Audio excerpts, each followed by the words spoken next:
Hello, everybody. Welcome to this emergency edition of UGA Sports Live. I guess we can call it that, or just call it reaction, if you will. I got Jed May with me. I'm Roddy DeBolsey, the publisher of UGA Sports. Jed May is our recruiting / team writer.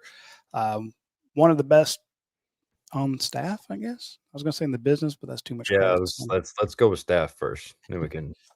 Staff under 30. Yeah, there you go. I'm under 30 still. Yeah.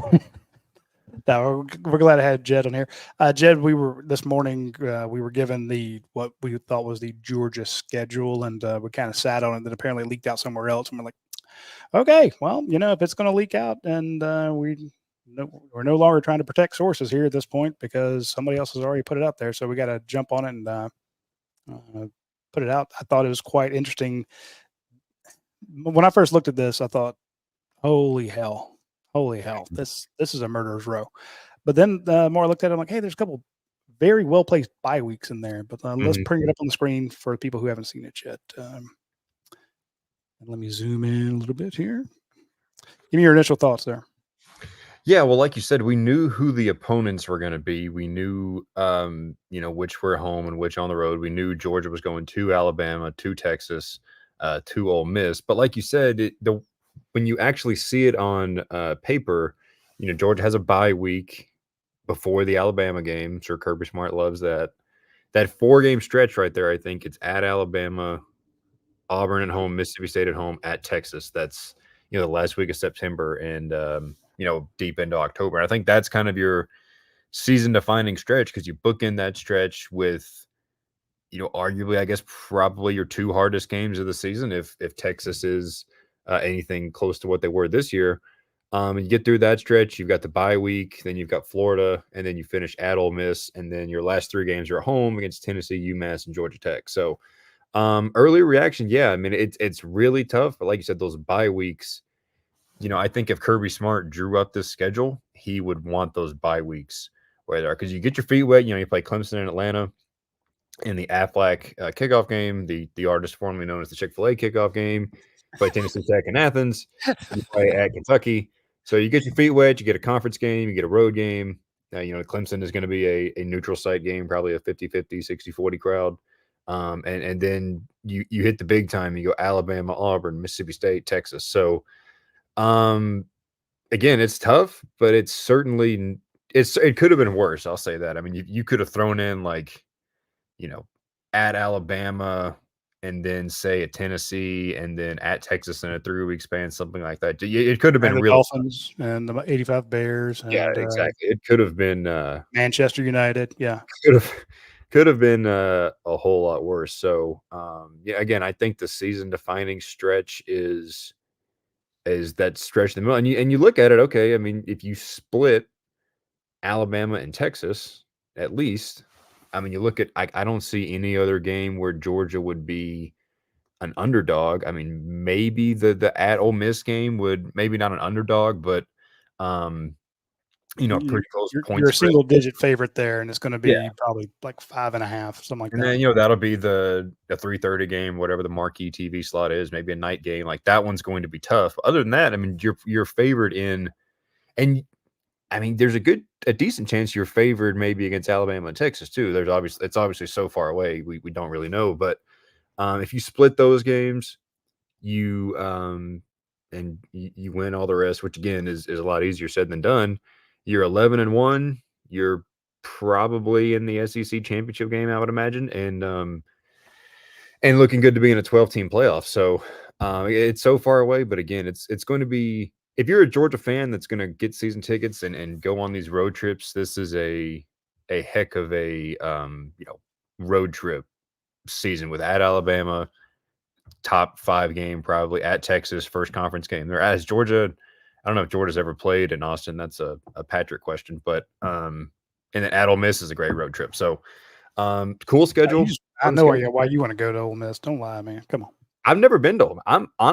I'm Ole Miss, I think, is probably the road trip I'm excited about most, just because it's a traditional SEC place. It's somewhere Georgia's never been, or somewhere I've never been, covering Georgia. And listen, Kirby Smart has I know he went to Ole Miss that first year in Athens and got smoked, like 40. It was 31-0 at the half, whatever. So yeah, that was rough. So It's going to be fun. It's going to be exciting. Obviously, it's a 16-team league. 2 bye weeks is a part of that. This could be the last of the 8 conference game schedules as far as the SEC goes. So I don't see them going to 9 with, I notable mean, stuff. when you look at this, you're like, what, who the hell wants to add another SEC game in that schedule? Again, I don't see it happen. I know a lot of people are pushing for it, but this is what we heard back in the from folks in the SEC office. They said, "Oh yeah, back in the spring meetings, everyone was saying 8 or 9. Maybe we needed to do 9." Then the list of opponents came out, and everyone Mm, said, "Hell no, we're not doing 9." So I think you're going to see a lot of pushback, and I think that Chris Callahan has a great point here. The biggest difference between this year and next year, 10-2, you can make the playoffs now. Now you can exactly. afford these harder schedules. So if you're looking at that going, "Oh my God, they might have a loss here and 2 losses," a 10-2 Georgia team gets into the playoffs, no question. Well, and to Chris's point, like I said a minute ago, if you win every game, you split Alabama and Texas with how that schedule is gone. Like let's say you rematch with Alabama in the SEC championship, you're probably in the playoff even if you lose, and you're 10 and Yeah. 2 with wins over Texas and Ole Miss and Tennessee. Auburn should probably be better than they were this year.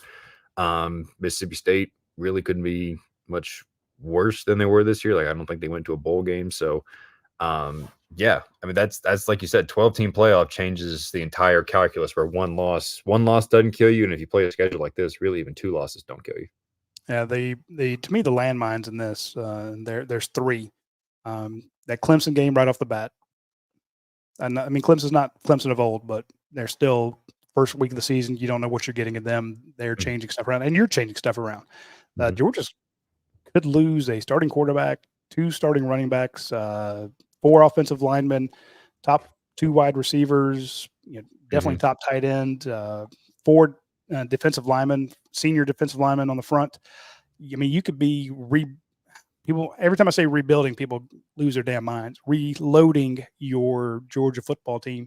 Now, some of those guys may come back. We'll talk about that in a minute.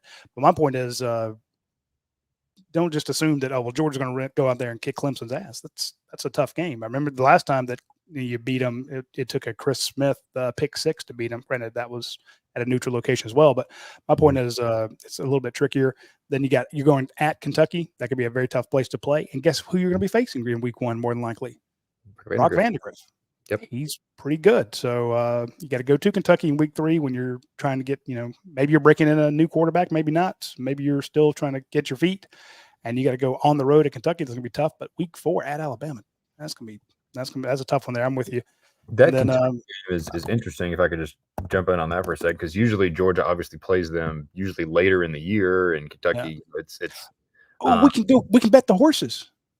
yeah. Seriously, I've been waiting for Kentucky to be further in the season because it used to be we would all go up to Kentucky. We'd go to Neyland racetrack on Friday, bet the ponies all day, and buy, some guys would go do like a bourbon tour. We'd bet horses all day Friday, then go cover the game Saturday. It was great. But then they moved it to the end of the season and it was too cold. The horses didn't run. So Mhm. So best news of the day, Kentucky early. I I'm haven't sorry, I didn't found mean to interrupt you. I anywhere just got that so excited has about it. No, you're good. I haven't found anywhere that has Kentucky's full schedule. They open with Southern Miss in Lexington. Okay. So it looks like their second game before Georgia will be a conference game of some kind. It just this what I'm looking at doesn't have the dates on here yet. But you know, when you're playing a team, like I said, new quarterback, I'm sure there'll be more pieces coming into Lexington, whether transfer portal, freshman, whatever. It might be better to catch Kentucky earlier in the year while they're still trying to get, Brock Vandegrift's, footing under him and everything like that. And you look at these conference schedules, like say they play, like Vanderbilt's on the schedule. Say they play Vanderbilt week 2. Yeah. Playing Vanderbilt week 2 and Georgia week 3 is a much different animal. Now, Texas is on here. If they play at Texas week 2, then that's Vandegrift maybe is a little more up to speed. So it's going to Or be interesting to see Missouri. how things. Yeah, Missouri they play at Florida. Honestly, could be a good one to slot in there just because they usually play Florida kind of early in the year. They play Ohio September 21st, so that week is already accounted for. So yeah, honestly, it could be at Florida, which again, you'd have a road game. You'd have a pretty good defense, great environment down in Florida. So it's going to be interesting to see where Kentucky comes into that game. But then, like you said, you know, Kirby Smart always says, "Hey, Kentucky's one of the most physical teams we play." this bye week here is huge to get some time off, rest up, whatever sprained ankles or the tightrope surgery of the month, have some time to heal there, and then you go into Tuscaloosa for the big one on September 28th. Yeah, Bama also has a bye week before facing Georgia. So, oh well, there you go. And I imagine Florida probably has a bye week before facing Georgia as well. So it's going to be very interesting. Speaking of Bama, there's a lot of questions here. Why do we have to go to Bama all the time? Come to our house. And somebody else pointed out that this is the second time. The last time Georgia and Alabama played in the regular season, Georgia went to Tuscaloosa. Luke Howe mentioned, says, why do they have us going to Tuscaloosa back to back? Yeah, it's bullshit. I mean, it is. Call it what it is. I know part of it is how many home games you're supposed to get from week to week with this new thing working out. But if there's a way that Georgia could be screwed, it's happened. You saw it happen in the rankings. No number one team has ever lost in the final week and dropped as far as Georgia has. Georgia dropped 5 spots. The 3 other conference teams that lost their games, and they all got blown out pretty much. They fell a combined 4 spots. Georgia fell 5. So again, if there's a way that Georgia can be screwed on this, and I'm not trying to get into conspiracy theories, I'm just telling you, the folks are like, man, why is it always us? It is you. I didn't know they made Masters hats out of tinfoil, Roddy. That's really nice. I'm just telling you, Georgia does not have the pull that would have gotten. You couldn't have gone and stood on the table and said, "Hey, look, the last time Georgia played was at Tuscaloosa. If we're doing a schedule, they need to come to Athens." You don't have that pull. To play Sankey's advocate for a minute, the last regular season meeting before 2020 was, I think, the 2015 game, right, in Athens. So I don't know. I think when you look at it, like the 2020 schedule obviously was such a crapshoot with the COVID, and it came together late and not like. I think that is I don't know if that season can be looked at in the context of any other, who you played before or who you played after. Well, to me, I see your point, but at the same time, that's what you did. You went. It's true. Yeah. Absolutely. So I don't care what the circumstances were. Apparently, if you have an injured quarterback, you don't get to play for national championship. So if we're going to, if any random thing can pop up and it affects your chances of playing, it needs to be taken into consideration. Like, look, you went to their house last time. Let them come to yours. But again, that's neither here nor there. I'm not going to. It's done. All bets are off with this new schedule. I mean, and who'd have known that Georgia probably lost their chance for a three-peat the day that the SEC committee came out and said, "Hey, you guys can't play Oklahoma this year." Mm-hmm. I mean, that may have ruined your entire season, your chance to win a championship. A quick reschedule tweak, and that might have been what broke the camel's back. You beat all your teams. So anyway, give me your thoughts on the kind of the Ole Miss Tennessee thing there, because those were kind of very highly ranked teams when Georgia played them this year. What do you think about them restocking, changing? I mean, are they ranked teams when Georgia plays them towards the end there? Ole Miss probably is. I just honestly, they'll have Quinshon Judkins back, I know, or unless he enters the portal, which, who knows. But that's a pretty tricky. It's one of those ones where, like, you look, because this year played out the same as last year, because everyone dumped on Georgia's schedule at the start of this year, and then you get to November and it's, top 12 Missouri, top 10 Ole Miss, and then Tennessee was the one that was kind of an afterthought almost when they got to Knoxville. So that's by that point, but to start November, they looked pretty good. Yeah. So Tennessee is going to be interesting because I don't know what their quarterback situation is. I don't know. Joe Milton's got to be working on his 4th or 5th degree. I don't know if he has any eligibility left, if he's entering the portal.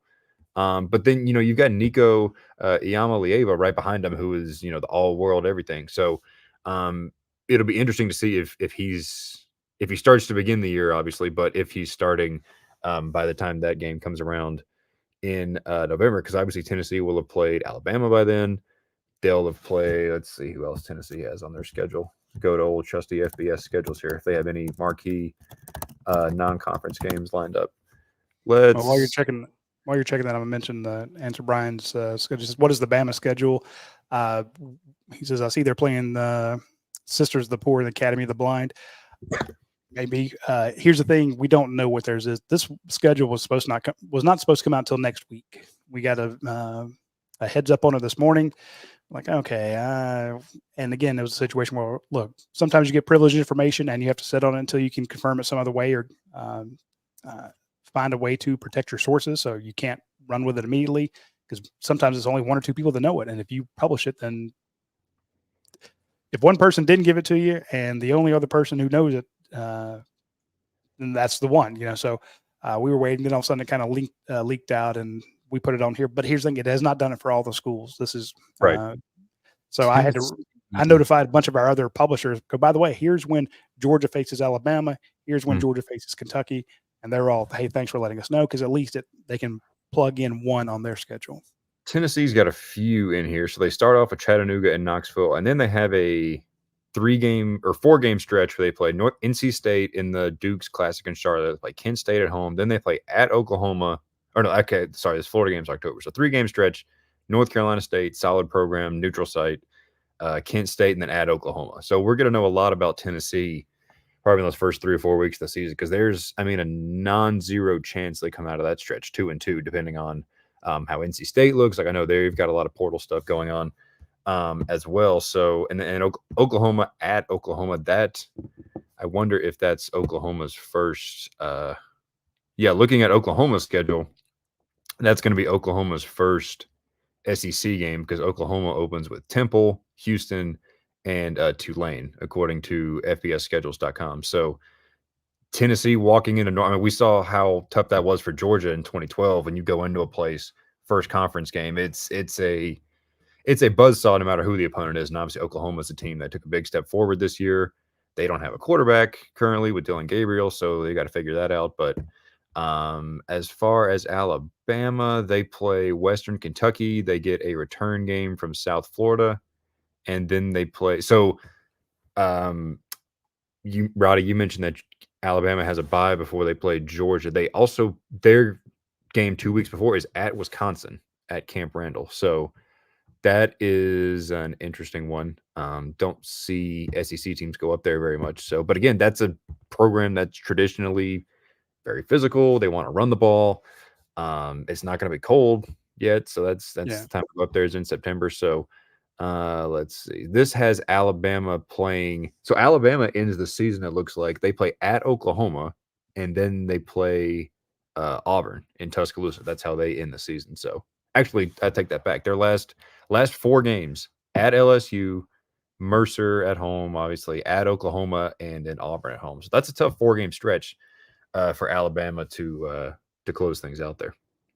Yeah, and I guess Milrose coming back for next year, so should be quite the interesting run for them. You were talking about my conspiracy theory. I do remember Georgia, when they moved stuff around, Georgia had to play at Auburn back-to-back years. Mm-hmm. And then Auburn's like, hey, we hate playing Alabama and Georgia in like back-to-back weeks. Can you move that? Sure. Whatever you need, Auburn. Screw Georgia over, but hey, that doesn't matter. Georgia never complains. They'll be fine. So anyway, again, if there's a way for it to happen and Georgia gets screwed, it will be. Thank you. I like the Wisconsin equals Academy for the Blind down here. That's pretty funny. What did they do this year? I wonder.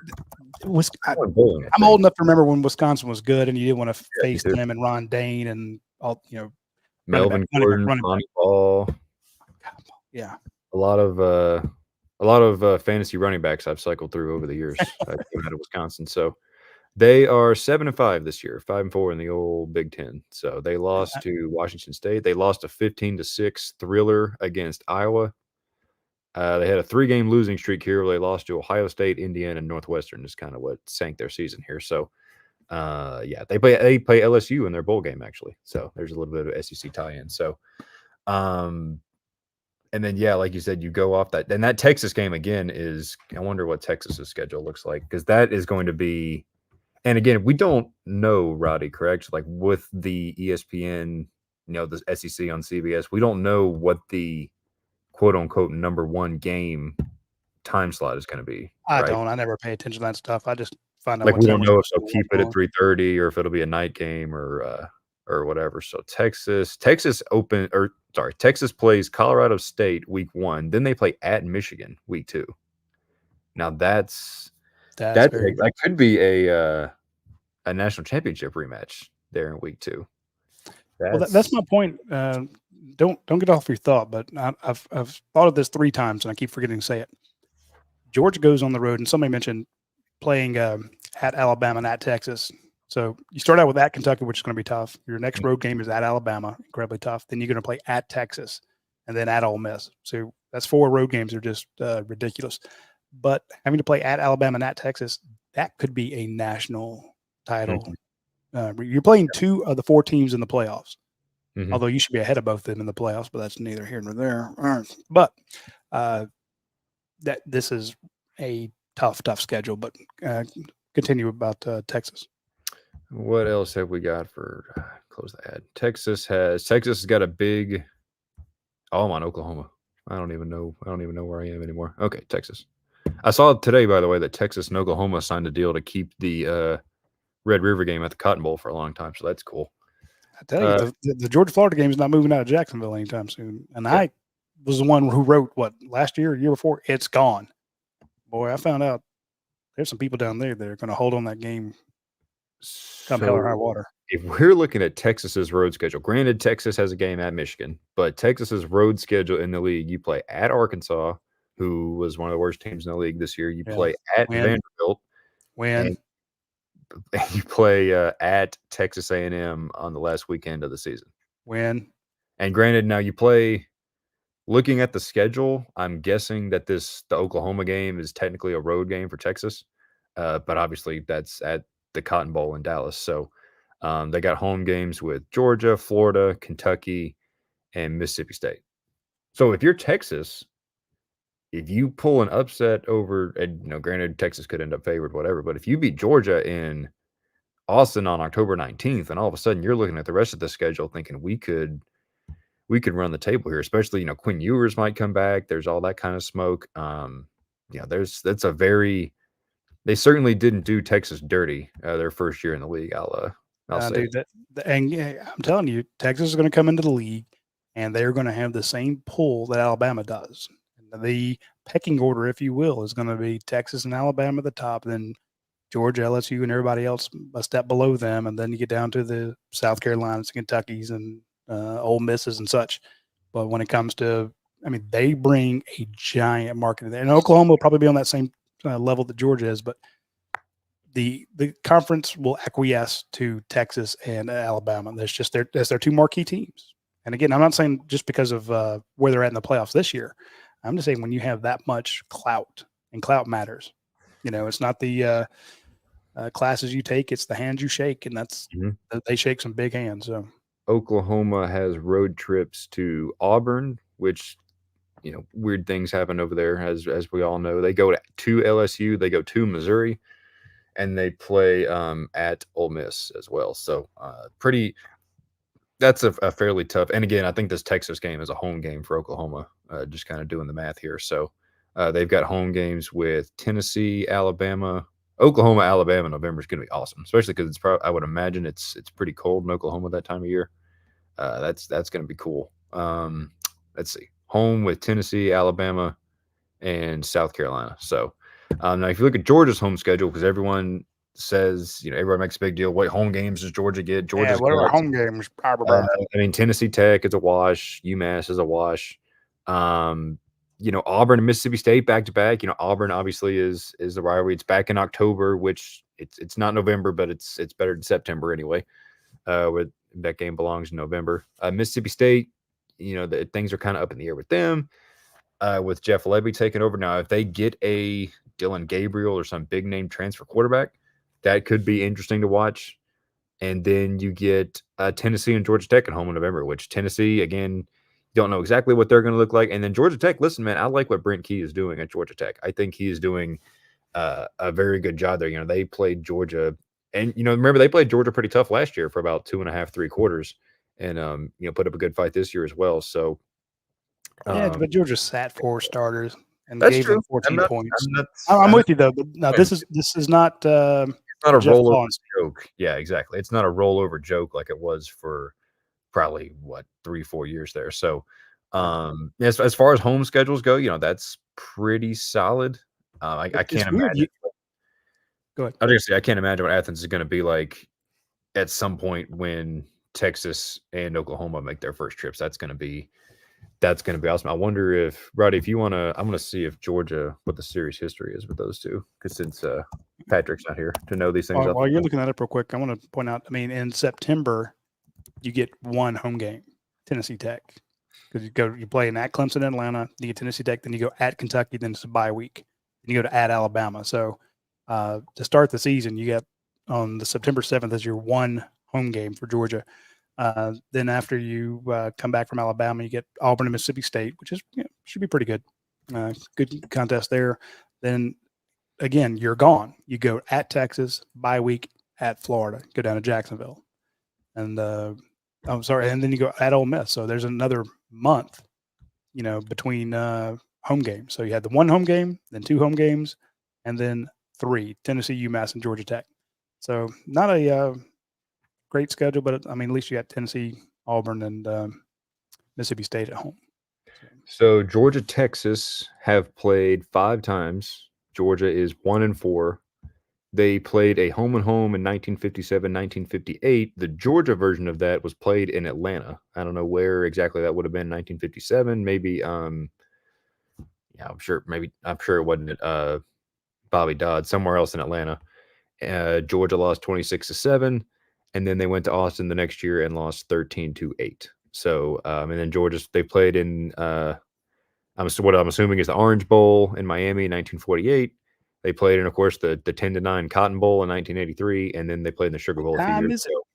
When 10-9, exactly, Roddy. And then they played in the Cotton Bowl after that 2018 season in New Orleans. Texas won 28-21. Now Oklahoma, Georgia, they've only met one time, and of course that was the Rose Bowl after the 2017 season when Georgia won 54-48. So when Oklahoma and Texas eventually come to Athens, both will be making their first trips to Athens, and Georgia will be making its second trip to Austin, or I guess that's this year. Georgia will be making its second trip to Austin and first trip to Norman, whenever that eventually happens. Could have happened this year, but it did not.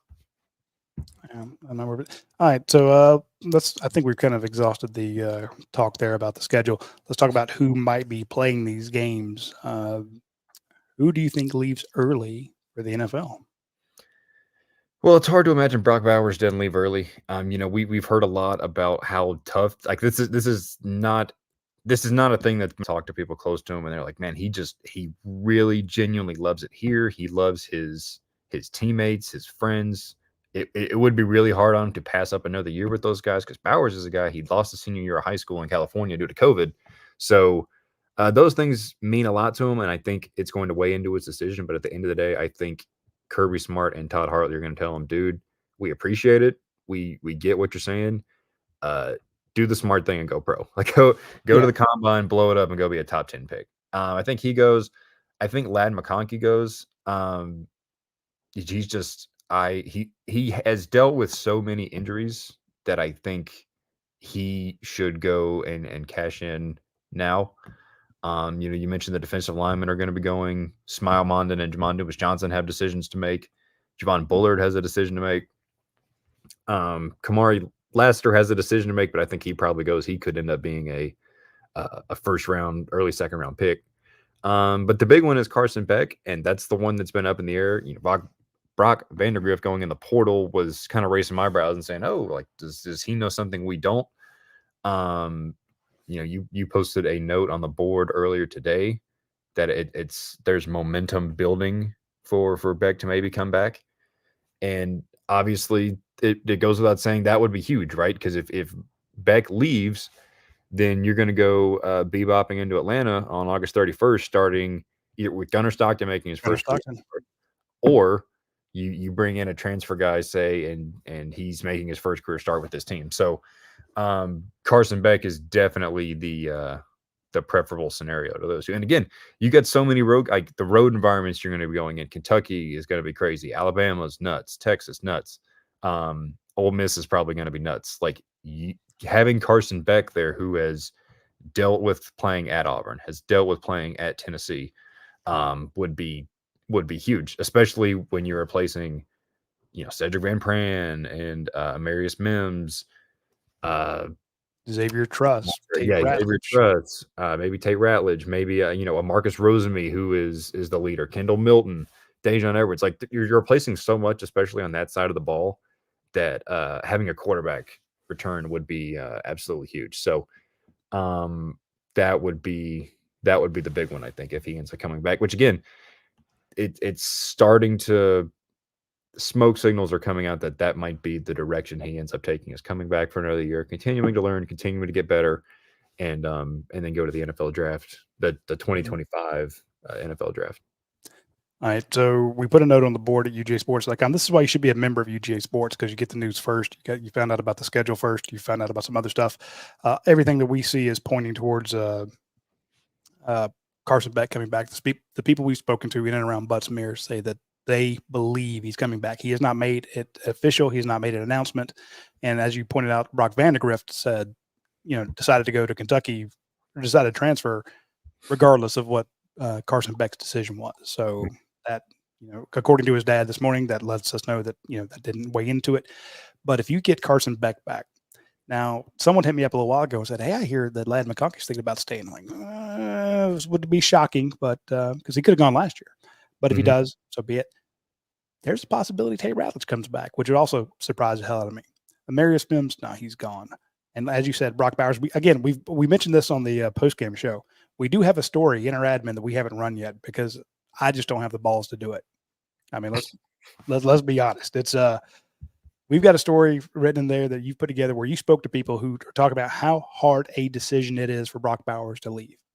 I even had somebody tell me that he's was looking to apply to grad school. It's like with Roquan Smith. Roquan Smith renewed his lease in Athens to come back for a senior year, and Kirby Smart's like, "Get the hell out of here! You go to the pros and go lead that." So he's going to weigh on what the coaches tell him. The coaches are going to tell him to go, but he wants to have that senior year. He wants to do it with all his buddies.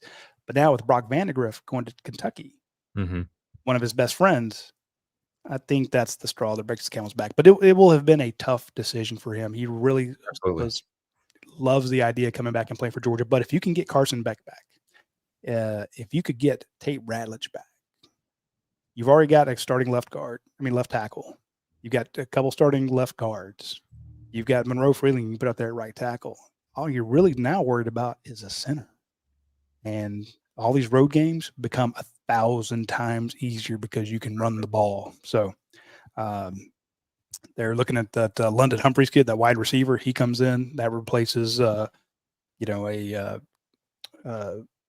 Rosemary-Jack Saint, so it is a tough schedule, and you are rebuilding. But if you could get some of those guys to come back now, Kamari Lassiter, I expect to go. Javon Bullard, probably. I'm not sure there. Defensively, who else do you think leaves early on the defense? I mean, I'm curious what Al Munden? I'm curious what him and Dumas Johnson do, just because neither one, I think both would tell you, neither one had the greatest year. They've both been dinged up for a lot of the year. A lot of it's due to injury, you're right. I'm curious if one or both of those guys come back, because we've seen, CJ Allen is a stud star in the making. Raylan Wilson is a guy who came on at the end of the year after he hyperextended his knee in camp. Jalen Walker is so good at multiple positions, they don't even know where to put him at. So it's curious to see what happens there, because you could be looking at all of a sudden a room that's got Dumas Johnson, Mondon, Allen, Wilson, Walker, and then you've got the three freshmen coming in with Chris Cole, Christopher Jones, and Justin. Well, Justin Williams is a stud. He's 5-star number one linebacker in the country. So, if you can keep Texas from poaching him, yeah, I think Mondon is probably would be a higher NFL draft pick. Not to say he's necessarily more likely to go than Dumas Johnson. Those are two pivot points, I guess you could say, on the defense. That those guys go, and you've got a lot of younger guys playing next year, or they stay, and you've just got a ridiculously deep, talented room. Or maybe you use a Chris Cole in a hybrid role like Jalen Walker. Maybe you move Jalen Walker to edge full time. Like, there's a lot of different things that could happen based on Mond and Dumas Johnson do there in the middle. And then there's all the rumors about Michael Williams and USC. So there's a lot that can happen. Georgia does need help on the D line. There's a question: is thought on the Aggies D linemen that are in the portal? And I'm gonna pour some cold water on this. I don't think Georgia's going after Walter Nolan or LT Overton. I just don't see it happening. I also don't see Walter Nolan ending up here. I mean, Overton would make. Oh, I think Overton would theoretically be more likely than Nolan. But yeah, I wouldn't be shocked. I mean, you look at and Trent and Lance mentioned this on Rumors versus Facts the other night. If Deion Walker from Kentucky ends up in the portal, Kirby will drive to go get him. Whatever it takes to get that dude, because Kirby wanted him bad at a high school. I've got it was in his recruitment for a long time. It was Georgia and Michigan were kind of the two, and then I can't remember if he committed to Michigan, flipped, or what, but he obviously ended up at Kentucky. Not all about that. But that relationship with Georgia definitely goes back to his recruitment. So, yeah. But I mean, Chase Basantis from A&M is an offensive lineman that went in today. Georgia was in it deep in his recruitment. Like A&M's got guys jumping in left and right, which with the new coach isn't shocking, I guess. But yeah, I don't think they end up with Walter Nolan. I think there's a slightly better chance that they get LT Overton. I don't think they're going after either one personally. Yeah, it's I don't personally see it with either one either. Well, remember they don't have a ton of spots. Yeah. Well, I just wrote a story on this today. You're bringing in 5 freshmen, so yeah, that's you got Logue leaving, Stackhouse, Waltower, Brinson. Yeah, so I mean, it's pretty close to a 1-for-1 freshman and senior. Yeah, you got 4 seniors. You bring in some transfer guys, by maybe 2, maybe 3, and then like you said, you don't have a whole lot of spots open there. Yeah, so you got 4 transfers. 4 seniors leaving, 1 transfer. CJ Madden is kind of that outside linebacker who could play D line because he got so big. You're right; it gets tight. So, again, you find room. Well, like Trevor Etienne, the Florida running back, if he goes in the portal, or Rocket, people talking about him. You've got 3 scholarship running backs on the roster with Edwards and Milton leaving. You got 3 coming in. That's 6. You're not going to go 7, 8 running backs, but if you can get Etienne or Rocket, yeah, you take him. Then all of a sudden, the other kids look around and go, "Wow, man, I'm not going to get a lot of playing time here." You just let them portal out. So, all right. Last bit of housekeeping here. It's something we kind of mentioned before. A lot of coaching rumors out there. Doesn't feel as crazy this year as it has the last 2. It doesn't feel as many. I guess I don't say that it doesn't feel like there's many openings, or the openings were open so quickly and closed so quickly. We haven't heard a lot of the Georgia guys' names being bandied about. Or is there a story out there that I'm not paying attention to that Georgia needs to be watching? Yeah, I mean, Brian McClendon has been the one, and you mentioned this in your note earlier today, the Pittsburgh, University of Pittsburgh offensive coordinator opening. Interviewed for it, it sounds like isn't one of the serious finalists there. But yeah, like you said, I mean, Trey Scott, I think it was last year. Go ahead. I was going to say Trey Scott, I think was last year, was in the running for an Arkansas defensive coordinator job. Glenn Schumann with the Eagles, which obviously the NFL season's still going, so that's its own set of circumstances there. But yeah, it hasn't. Obviously, Fran Brown has left, and they're looking to bring in a guy there. But other than that, yeah, it's not a whole lot of Georgia coaches really connected to stuff. And you think about, your offensive coordinator is Mike Bobo. Like, where is Mike Bobo going to go? He's the OC at his alma mater. Will Muschamp is the Cody C at his alma mater. So you don't really think those guys are going to leave unless they're just. I mean, it would have to be a head coaching job, I'm sure, and they're just blown away by. So, and then the other guys, yeah, it just hasn't. For whatever reason, less openings, quicker closing openings, whatever. Hasn't been a whole lot of interest in the Georgia guys, other than, like you said, Brian McClendon interview. Yeah, well, I think a lot of it just has to do with, the job openings. It seems like last year there were a lot more, and that COVID year, God, it was ridiculous. Like, it's COVID year. You only played 10 games, and all these jobs opened up. So, but yeah, very interesting there. Tony LePain, I know Tony LePain very well. He says, "Who's playing in the Orange Bowl for UGA?" Let me roll that into this question from Phil Rogers as well. It says, when will the bowl practice start and when will Georgia arrive in Miami? Georgia arrives in Miami on the 26th. They have practice on the 27th. They'll do a walkthrough on the 26th, but their first real practice in Miami is on the 27th. I think they had their first practice today, if I'm not mistaken. I'm pretty sure it was Wednesday, and I don't know to what extent it was. They met Sunday and got the schedule for the rest of the week. They probably had some lifts and things, but I think the first real practice was today. That's just a educated guess on my part. I think today we'll find out more, Tony, about who's actually going to play in it. Marius Mims had to come out of the game on the second drive, which changed the entire outcome of the SEC championship game. If he's banged up, I can see him saying, look, I'm already going to the NFL. I'm a top 15 pick. And here's the thing, guys. The number one question, and I'm sure Jed got him. Jed went to cover the NFL Combine last year up in Indianapolis. I was there as well. You get scouts. You get people ask you, hey, when so-and-so was hurt, how bad was it? Do you know what it was? Do you know what the diagnosis was? And we get calls about what happened to them in high school. Mm-hmm. Hey, when so-and-so was in high school and he didn't play in the state championship game, why was that? What was the injury? How bad was it?